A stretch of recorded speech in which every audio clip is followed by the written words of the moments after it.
Puluhan rumah warga di Kampung Muara Beloan, Kecamatan Muara Palhu, Kabupaten Kutai Barat, Provinsi Kalimantan Timur kondisinya cukup memprihatinkan. Selain berbahan dasar kayu yang sudah mulai lapuk dan kondisinya tidak layak huni, rumah-rumah yang mayoritas berada di bantaran anak Sungai Mahakam itu juga masih tetap ditinggali oleh pemiliknya.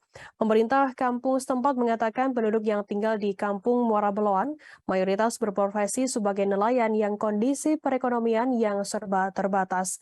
Informasi lebih lengkapnya akan disampaikan oleh rekan jurnalis kami dari Tribun Kaltim. Ada Zainul yang akan melaporkannya. Silakan rekan Zainul. Seperti yang dilaporkan tadi, bahwa Kampung Muara Beloan, Kecamatan Muara Pahu, Kabupaten Kutai Barat, posisinya terletak di pesisir bantaran anak Sungai Mahakam. Jadi dari 210 kepala keluarga yang menghuni kampung tersebut, di sini disebut kampung atau desa ya, 210 kepala keluarga dan 757 jiwa, itu 95% mayoritas berprofesi sebagai nelayan. Nah, dari data yang telah dikumpulkan atau didata ulang oleh Dinas Perkimtan Pemerintah Kabupaten Kutai Barat, itu menyebutkan ada sekitar 22 unit sampai 24 unit rumah warga yang kondisinya sangat memprihatinkan dan tidak layak huni.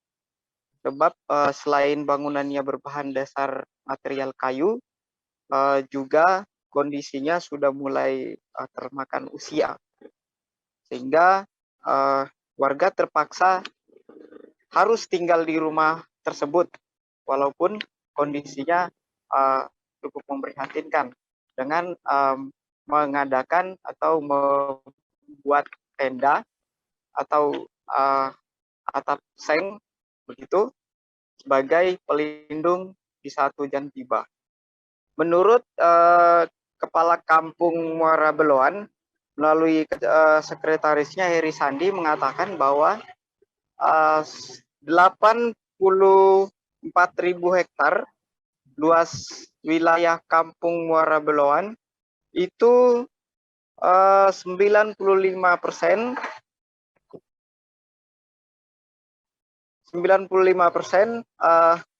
merupakan rawa, seperti itu. Karena posisinya memang terletak di bantaran Sungai Mahakam, Sungai Mahakam. Jadi apabila masyarakat setempat untuk bertani juga sangat tidak memungkinkan. Demikian.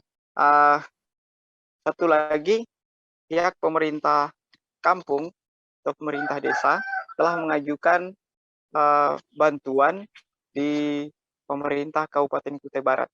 Namun bantuan tersebut hingga saat ini juga belum direspon.